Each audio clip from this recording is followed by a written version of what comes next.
Bonjour et bienvenue dans Biopilates Deep Dive. Aujourd'hui, je vous emmène dans un voyage précis, au cœur de l'exercice Hip Twist, un mouvement qui, derrière son apparente simplicité, cache un véritable laboratoire de stabilité, de contrôle et de connexion entre le système nerveux et la musculature.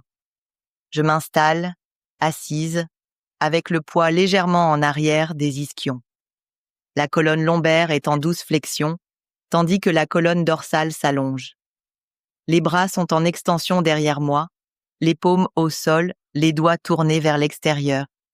Les omoplates sont stabilisées vers le bas et vers l'intérieur, créant de l'espace au niveau du cou et des épaules.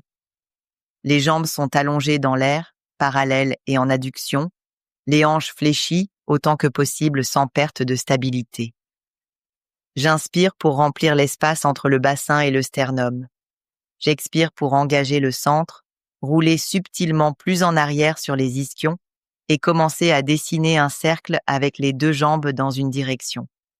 Les jambes restent parallèles et en adduction tout au long du mouvement. J'inspire pour compléter le cercle et revenir à la position de départ. Je réalise de 3 à 5 répétitions dans chaque sens en alternant et je privilégie toujours la qualité de la trajectoire à la quantité. Mon intention n'est pas la performance, mais la clarté. Je cherche le minimum de force suffisant et le maximum d'organisation interne. Le muscle transverse de l'abdomen agit comme une ceinture qui s'aimante, le plancher pelvien soutient et la paroi pelvienne profonde se coactive. Les muscles grands droits et les muscles obliques maintiennent la flexion lombaire et empêchent toute rotation parasite. Les muscles fléchisseurs de hanche travaillent en freinage excentrique lorsque les jambes descendent et en reprise concentrique lorsqu'elles remontent. Dans la ceinture scapulaire, les muscles rhomboïdes, le muscle trapèze moyen, le muscle trapèze inférieur, le grand dorsal et le grand rond empêchent l'enfoncement dans les épaules, ce qui préserve la stabilité du haut du corps. Dans un mouvement de hanche, on oublie souvent les muscles du pied. Pourtant, la fin de chaîne influence directement la stabilité proximale. Le muscle carré plantaire prend son origine sur les faces médiales et latérales de la face plantaire du calcanéum et s'insère sur le tendon du muscle long fléchisseur des orteils. Sa fonction est de redresser la traction de ce tendon et d'aider à la flexion des orteils 2 à 5.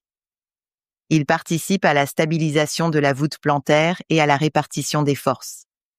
Les muscles lombricaux prennent naissance sur les tendons du muscle long fléchisseur des orteils et s'insèrent sur l'aponévrose dorsale et la base des phalanges proximales des orteils 2 à 5. Ils fléchissent les articulations métatarsophalangiennes et étendent les articulations interphalangiennes proximales et distales. Dans le hip twist, je ne pousse pas sur les orteils, mais je maintiens une ligne active jusqu'aux appuis distaux. Le muscle carré plantaire et les muscles lombricaux travaillant de manière subtile pour organiser la voûte plantaire et transmettre une information proprioceptive claire vers le haut. Un avant-pied organisé devient un repère qui sécurise l'adduction et la trajectoire des jambes dans le cercle. Chaque geste naît dans le cortex moteur. La commande descend par les voies cortico-spinales jusqu'aux motoneurones alpha. La myéline accélère la conduction en permettant au signal de sauter de nœud de Ranvier en nœud, ce qui préserve le timing et la précision. Les nerfs moteurs atteignent le muscle carré plantaire et les muscles lombricaux, mais aussi le muscle transverse, les muscles obliques, les muscles fléchisseurs de hanche et les fixateurs scapulaires. Tout le corps est impliqué. À la jonction neuromusculaire, l'arrivée du potentiel d'action ouvre les canaux calciques dans la terminaison nerveuse. Le calcium déclenche l'exocytose de l'acétylcholine qui diffuse dans la fente synaptique et se fixe sur les récepteurs nicotiniques. Une dépolarisation locale devient un potentiel de plaque, puis un potentiel d'action musculaire qui se propage sur le sarcolème et plonge dans les tubules transverses.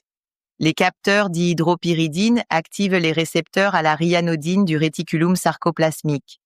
Le calcium est libéré, se fixe à la troponine C, déplace la tropomyosine et permet au pont actine-myosine de se former.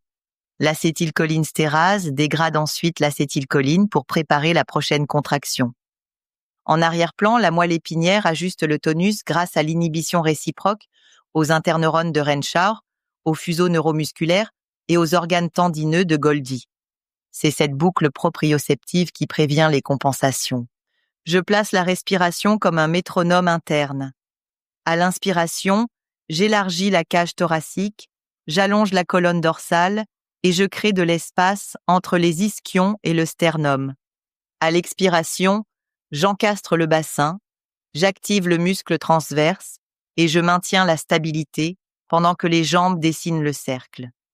La descente des jambes se fait sur l'expiration pour résister au bras de levier. La remontée se fait sur l'inspiration pour retrouver l'axe sans crisper les muscles psoas. Si les épaules s'alourdissent, je passe sur les coudes pour réduire la charge sur les fixateurs scapulaires. Si les fléchisseurs de hanches fatiguent trop, je fléchis légèrement les genoux pour raccourcir le levier et permettre aux muscles transverses de reprendre la commande. Je peux également réduire l'amplitude du cercle pour préserver la stabilité du bassin et la qualité du mouvement. Un bassin qui roule pour aider surcharge le muscle carré des lombes et les facettes articulaires. Des épaules qui s'enfoncent sollicitent à l'excès le muscle élévateur de la scapula et le muscle trapèze supérieur. Des muscles psoas dominants figent une antéversion.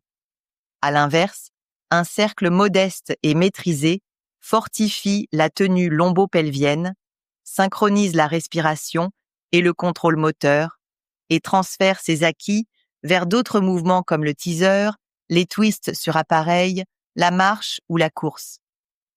Je respecte le principe de Henneman. Les petites unités motrices sont recrutées en premier. La répétition calme, précise et régulière sculpte la plasticité cérébrale. Les afférences des fuseaux neuromusculaires, des organes tendineux de Golgi et de la peau recalibrent l'équilibre entre excitation et inhibition. Ce qui, au départ, exigeait une attention consciente, devient un réflexe postural. Je termine comme j'ai commencé, avec écoute. Une série propre aujourd'hui vaut plus qu'une longue série approximative demain. Je note ce que mon corps me raconte, où cela tire, où cela fuit, où cela tient. J'emporte une seule phrase. Je trace petit, je trace propre, je trace longtemps. Petit, pour rester là où le centre gagne. Propre, pour laisser le distal, le proximal et l'axial dialoguer sans bruit. Longtemps, pour que le système nerveux enregistre et que demain, le cercle se dessine presque tout seul. Merci d'avoir plongé avec moi dans ce deep dive sur le hip twist. Souvenez-vous, chaque cercle est une occasion d'affiner votre précision, de renforcer votre stabilité et de cultiver l'harmonie entre l'anatomie, la respiration et le contrôle moteur. Pratiquez avec conscience, ajustez avec intelligence et laissez votre corps inscrire le mouvement dans sa mémoire profonde. On se retrouve très bientôt pour un nouvel épisode. D'ici là, prenez soin de votre axe, de vos appuis et de votre souffle.